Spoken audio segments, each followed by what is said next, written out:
जादुई कहानियाँ देखने के लिए हमारे चैनल को सब्सक्राइब करें और बेल आइकन जरूर दबाएं। रानो चिड़िया एक बहुत मेहनती किसान थी। उसके पास एक छोटा सा सब्जियों का खेत था, जिस पर वो तरह तरह की सब्जियां उगाकर अपने बच्चों का गुजारा करती।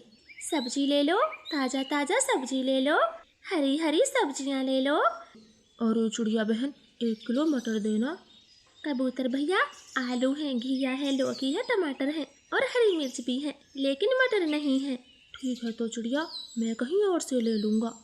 ऐसे बोलकर कबूतर आगे बढ़ जाता है और तभी उसके पास एक तोता आता है। चिड़िया, मुझे 2 किलो मटर दे दो, मेरी पत्नी मटर पुलाव बनाएगी। मिट्टू भैया, आप आगे से ले ले, मेरे पास मटर नहीं है। चिड़िया बहन, मटर तो सब ला रहे हैं, आप मटर क्यों नहीं ला रही हो? तोते भैया, मेरे मटर बस पकने वाले हैं, बस 1 हफ्ते की बात है, फिर मैं भी मटर लाना शुरू कर दूंगी। आप ये लौकी ले ले। नहीं चिड़िया बहन, मेरे बच्चे लौकी नहीं खाते, मैं मटर ही लूँगा। ऐसे बोलकर मिट्टू तोता भी आगे बढ़ जाता है। चिड़िया पूरे दिन अपनी सब्जी बेचकर शाम को घर जाती है। गुड़िया बेटी, आज मंडी में सब लोगों ने मटर की मांग की, बस कुछ ही दिनों में हमारे मटर पकने वाले हैं। हाँ मम्मा, मटर के दाम भी अच्छे हैं, फिर हमारे पास खूब पैसे होंगे। हाँ बेटा, मैं सोच रही हूँ इस बार मेरी गुड़िया की शादी अच्छे से हो जाए। अब तो बस इन मटर पर ही भरोसा है, बाकी सब्जियाँ तो मिट्टी के भाव बिक रही हैं। मम्मा, आप क्या हर समय शादी शादी करती हो? मुझे नहीं करनी शादी। गुड़िया बेटी, आपकी सभी सहेलियों की शादी तो हो भी गई, फिर आपको क्यों नहीं करनी शादी? मुझे तो बड़ी चिंता लगी है, जब तक तेरी शादी नहीं हो जाती मुझे तो चैन की सांस आने से रही। अब जाओ, मेरे लिए खाना ले आओ, बहुत तेज भूख लगी है। जी मम्मा, मैं अभी खाना लाती हूँ। ऐसे गुड़िया रसोई घर में जाती है और मम्मा चिड़िया के लिए खाना लाती कि तभी उनके दरवाजे पर दस्तक होती है। रानो चिड़िया बाहर जाती है तो वहाँ सेठ कालू कौवा खड़ा था। आई कालू सेठ जी, मैं बस आपके पास आने ही वाली थी। मुझे सब पता है, तू मेरे पास आने वाली नहीं थी तो मैं ही आ गया। अब जल्दी बता, मेरे 20,000 रुपए कब देगी? लेकिन कालू सेठ जी, मैंने तो आपसे 3 महीने की मोहलत मांगी थी, मैं अभी पैसे नहीं दे पाऊंगी। मेरी मटर की फसल अभी बिकना शुरू भी नहीं हुई। देख चिड़िया, मैं कुछ नहीं जानता, मुझे 2 दिन में मेरे रुपए वापस चाहिए। नहीं मालिक, मुझे कुछ दिन का समय और दो, मैं सबसे पहले आपके पैसे चुकाऊंगी। मैं कुछ नहीं जानता, मुझे मेरे पैसे अभी चाहिए। ऐसे बोलकर गुस्से में कालू कौवा चला जाता है। चिड़िया तो परेशान हो गई थी। 2 दिन भी बीत जाते हैं। कालू, उस चिड़िया के घर चलो, 2 दिन हो गए हैं। गौरी, चिड़िया ने 1 महीने का बोला है, वो हमारे पैसे दे देगी, अब रोज रोज जाना अच्छा नहीं लगता। कालू, तुम तो 1 नंबर के पागल रहोगे, मैं कौन सा उससे पैसे लेना चाहती हूँ? मेरी नजर तो उसके मटर के खेत पर है, देखा नहीं कैसी बढ़िया फसल हुई है। अरे गौरी, ये तो मैंने सोचा ही नहीं, तभी तो मैं सोचूं तुमने एकदम से पैसों का हल्ला कैसे बोल दिया। फिर दोनों चालाक कौवे चिड़िया के घर पहुँच जाते हैं और जोर जोर से शोर मचाते। चिड़िया, या तो हमारे पैसे दे दो, वरना। गौरी मालकिन, बस 1 महीने का समय ही तो मांग रही हूँ, बस 1 महीना रुक जाएं, आपकी बड़ी कृपा होगी। चिड़िया, मैं 2 दिन नहीं रुक सकती, मेरे बेटे की शादी है, या तो मुझे पैसे दो, वरना तुम्हारे खेत के मटर हमारे होंगे। नहीं मालकिन, मैं भी इस मटर के ही सहारे हूँ, आप ऐसा जुल्म ना करें, मैं 1 महीने में तुम्हारे पैसे ही दे दूंगी। चिड़िया, पैसे आज देने हैं तो दे, वरना मैं कल से ही मटर तोड़ना शुरू कर दूंगा, फिर ये मत कहना कि मुझे बताया नहीं। ऐसे बोलकर कालू गौरी चले जाते हैं। चिड़िया दुखी हो गई थी, वो कई पड़ोसियों के पास पैसे लेने जाती। कबूतर भैया, मुझे 20,000 रुपए दे दो, आपकी बड़ी कृपा होगी। कबूतर जी, जरा मेरे साथ अंदर चले, कुछ बातें करनी है। ऐसे लूसी कबूतरी कबूतर को भीतर ले जाती है। देखें कबूतर जी, कौवे के पैसे चिड़िया ने अभी तक नहीं लौटाए, आप कोई रुपये ना देना, वरना फिर हम काटेंगे कौवों जैसे चक्कर, मैं पहले बता रही हूँ। ठीक है लूसी जी, मैं नहीं दूंगा, अब आप चिड़िया से मना कर दे। ऐसे लूसी चिड़िया से मना कर देती। चिड़िया कई पक्षियों के पास जाती है, मगर कोई उसे रुपए नहीं देता। दूसरे दिन से कौवे चिड़िया की मटर तोड़ने लग जाते हैं। कालू सेठ जी, ऐसा जुल्म ना करो, ये मटर ही तो मेरा सहारा है, मैं तुम्हारे पैसे भी इसी से चुकाऊंगी और अपनी गुड़िया की शादी भी करूंगी। ठीक है, तो हम ये मटर नहीं तोड़ते, लाओ, कहाँ है हमारे पैसे, हम अभी तुम्हारे खेत से बाहर जाते हैं। चिड़िया के पास कोई पैसे नहीं थे। गौरी कालू फिर से मटर तोड़ने लग जाते। चिड़िया उदास होकर अपने घर आ जाती है। मम्मा, क्या वो कालू गोरी मान गई है? नहीं मेरे बच्चों, वो दोनों नहीं मान रहे। मटर से पूरी बुग्गी भर ली है। मैं क्या करूं, कहाँ जाऊं? ऐसे चिड़िया का परिवार तो बहुत दुखी था और कुछ ही दिनों में कालू गौरी चिड़िया के सारे मटर बेच आते हैं। वाह कालू, देखो 20,000 से पूरे 1 लाख की बिक्री हुई। इसे कहते हैं दिमाग। हाँ गौरी, अगर अब आगे से चिड़िया कभी रुपया मांगने आए तो मना ना करना, फिर ऐसे ही दाव पेच खेलेंगे। वो कौवों का परिवार तो बहुत खुश था। इधर चिड़िया के घर में चूल्हा भी नहीं जला था। गुड़िया बेटी, आप ये चावल कहाँ से लाई हो? घर में तो कुछ भी नहीं था। मम्मा, ये चावल तो मैं अपनी सहेली से मांग कर लाई हूँ। लो, आप भी खा ले। चिड़िया वो चावल खाने ही वाली थी, तभी उनके दरवाजे पर एक साधु पक्षी आता है। बेटा, बहुत तेज भूख लगी है, कुछ खाने को दे दो। चिड़िया के घर में कुछ भी नहीं था। वो अपनी प्लेट उस साधु पक्षी को देने ही वाली थी, तब गुड़िया बोलती है, साधु बाबा, हमारे घर में कुछ भी नहीं है, हम आपको क्या खिलाएं?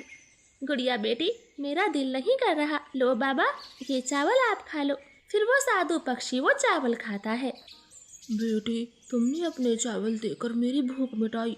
कल से तुम्हारी सारी परेशानियां दूर हो जाएंगी, ये मेरा आशीर्वाद है। ऐसे बोलकर वो साधु पक्षी चला जाता है। चिड़िया का परिवार सो जाता है। सुबह को चिड़िया आंखें खोलती तो उसका खेत फिर से हरा भरा था। मटर पहले से भी ज्यादा उगे हुए थे। गुड़िया बेटी, ये उस साधु पक्षी का आशीर्वाद है जो हमें कल देकर गए थे। हाँ मम्मा, उन्होंने कहा भी था हमारी परेशानी कल से खत्म हो जाएंगी। फिर वो तीनों जल्दी जल्दी से मटर तोड़ते हैं और मटर से भरी बुग्गी लेकर बाजार में बेचने जाते। कालू गोरी तो दूर से देख रहे थे। कालू, इस चिड़िया के पास इतने मटर कहाँ से आए? हमने तो सारे तोड़ लिए थे। ये तो खेत पर जाकर ही पता चलेगा, जल्दी से खेत पर चलो। वो दोनों अपने घर से तेज भागते हैं और चूल्हा बंद करना भूल जाते। धीरे धीरे आग घोंसले में लग जाती और कुछ ही देर में उनका पूरा घर जलने लगता। कालू, हमने तो ये सारे मटर तोड़े थे, फिर इतनी जल्दी और कहाँ से आ गए? पता नहीं, ये तो चिड़िया से पूछना पड़ेगा। फिर वो दोनों अपने घर आते हैं, लेकिन उनका घर तो बुरी तरह से जल रहा था। पक्षियों की भीड़ लगी हुई थी। तब तक चिड़िया भी पहुँच जाती है। कालू, हमारा घर जल गया, ये कैसे हुआ?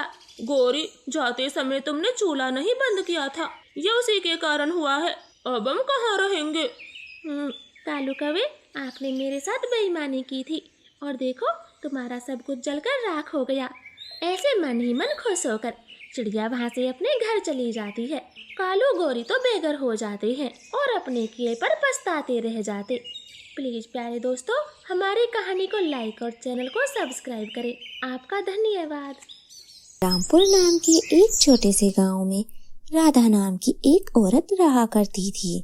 वो अकेले अपनी बेटी के साथ रहा करती थी। उसका एक खेत था और उसका बेटा उसी खेत में काम किया करता था। राधा के बेटे का नाम रामू था। वो बहुत ही ज्यादा संस्कारी और भोला इंसान था। उसका बेटा शादी के लायक हो गया था। राधा को अपने बेटे की शादी की चिंता सताया करती थी। राधा अपने बेटे की शादी के लिए रिश्ते ढूंढती रहती थी। कभी वो पड़ोस की औरतों से कहती थी तो कभी रिश्तेदारों से। रामू के लिए रिश्ते आया ही करते थे। वो दिखने में बहुत अच्छा था और संस्कारी भी बहुत था। देखते ही देखते राधा के लड़के के लिए एक रिश्ता आता है, वो भी एक अच्छे घर से। लड़की बहुत ही ज्यादा पढ़ी लिखी थी। कुछ ही दिनों में राधा अपने बेटे का रिश्ता तय कर देती है और कुछ महीनों में उन दोनों की शादी बड़े ही धूमधाम से हो जाती है। शादी होने के बाद कुछ दिन तक तो सब कुछ ठीक चल रहा था। राधा अपने घर को भी संभालती थी और अपने खेत को भी। वो अपने बेटे के साथ उसकी मदद किया करती थी। एक दिन की बात है। काजल बेटा, मैं रामू के साथ खेत में काम करने के लिए जा रही हूँ और अब से बेटा तुम्हें ही इस घर को संभालना है। खाना भी तुम्हें ही बनाना है और घर के काम भी देखने हैं। काजल बहुत ज्यादा पढ़ी लिखी थी। रामू ने इतनी पढ़ाई नहीं की थी, इसीलिए उसे अपनी पढ़ाई पर बहुत घमंड था। वो घर का काम करना भी जरूरी नहीं समझती थी। तभी वो राधा से कहती है, अरे माँ जी, मुझे ये घर का काम वाम करना नहीं आता है। मुझसे ये सब नहीं होता है। मैं ये सब कुछ खाना वाना नहीं बना सकती हूँ। मैं यहाँ कोई काम करने के लिए थोड़ी आई हूँ, मैं कोई नौकरानी थोड़ी ना हूँ। बेटा, ये तुम कैसी बातें कर रही हो? ये तुम्हारा ही घर है और तुम्हें इसे संभालना ही होगा। माँ, मैं घर का काम करूँ? माँ, मैं अकेली क्या क्या करूँ? मैं स्कूल भी जाती हूँ बच्चों को पढ़ाने के लिए, फिर आकर घर का काम भी करूँ। माँ जी, ये सब मुझसे नहीं होता है। बेटा, मैं सुबह घर का काम करती तो हूँ और शाम का तुम संभाल सकती हो। ऐसे में रामू की मदद भी कर सकती हूँ। बेटा, खेत में काम बहुत रहता है। नहीं माँ जी, मैं ये सब नहीं जानती, ये सब आपको ही करना होगा। एक काम कीजिए ना माँ जी, आप घर का काम कीजिए और शाम को रामू के साथ मैं काम कर लूंगी। बेटा, मैं तो तुम्हारे बारे में ही सोच रही थी। खेत का काम तुमने कभी नहीं किया है और तुमसे होगा भी नहीं। अरे माँ जी, बस कीजिए, ये कोई इतना भी कठिन काम नहीं है, मैं सब कर लूंगी। काजल शाम को खेत में जाती है रामू की मदद करने के लिए। रामू बेचारा अकेले ही धूप में काम करता है। काजल तो वहां जाकर चुपचाप बैठ जाती है और कुछ भी नहीं करती है।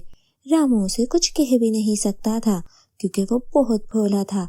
काजल के आगे रामू की बिल्कुल नहीं चलती थी। वो खेत का काम अकेले ही करता था। वो इतना थक जाता था कि उसे घर जाकर नींद ही आती थी। जब उसकी माँ उसकी मदद करती थी तो उसकी काफी मदद होती थी, इसीलिए वो इतना नहीं थकता था।